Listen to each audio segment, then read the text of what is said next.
What's up, y'all? I'm Miss Ty Scott. Thank you so much for coming to my website. I really appreciate you coming in to see the awesome things that God is doing. So I'll be doing YouTube updates pretty frequently, so make sure you come back. There'll be new music, new videos, new books, new CDs, so stay tuned. God bless you.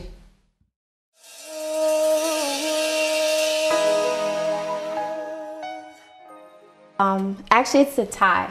Now, I'm allowed to have a tie. Okay, I'll bet you it's a tie for the songs, not including the poetry, just the songs. It's a tie between No Greater Love featuring Jay Ahmad and Rear View featuring nobody but me. I just love both of them. I feel like they're both, I remember where I was when I wrote Rear View. I remember everything about it. I remember hearing the track, which was, it's a Big Ran track. I remember hearing it and just knowing that I had to write to it. I remember exactly how I felt, all the emotions. And then No Greater Love is actually a song that Jay called me about.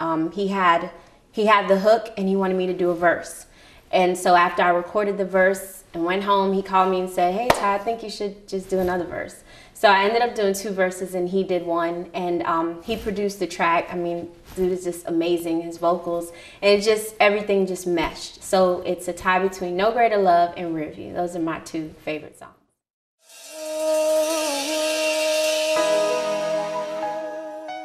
I say that poetry is my first love, given to me by my first love.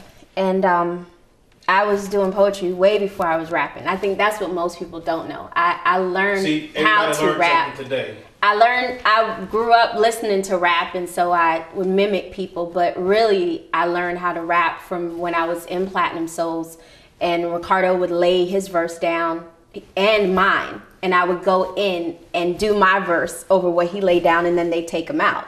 So that was the initial part of learning, and then I started writing and doing it on my own. But as far as poetry, I think what makes me unique is that I don't want to sound like anyone else. I don't want to ever come across like I'm not being genuine. It's my story. It's the way that I see life. It's not anything that has been influenced by anyone else. I just try to remain as genuine as possible because I feel like as a writer, you're supposed to be true to yourself. It's not, well, what is such and such writing about and what's hot right now? I don't do things that way. I can't. It's not in me. It feels funny when I try to imitate other people. So I think it's just, I just try to stay genuine, and that I think sets me apart automatically.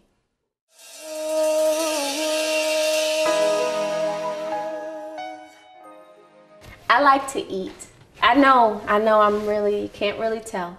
And then I wear the white to add a little extra weight, but I like to eat. Cooking is now my favorite pastime. I like to eat, I like to go to the movies, I like to hang out with my friends. I'm a teacher. I went to school so that I could teach. I knew from the time I was about 8 years old. Apparently I was really smart when I was 8 because I knew I wanted to do poetry, I knew I wanted to do music, and I knew I wanted to teach. If I could go back to being 8, that would be really cool. What else did I know back then, right?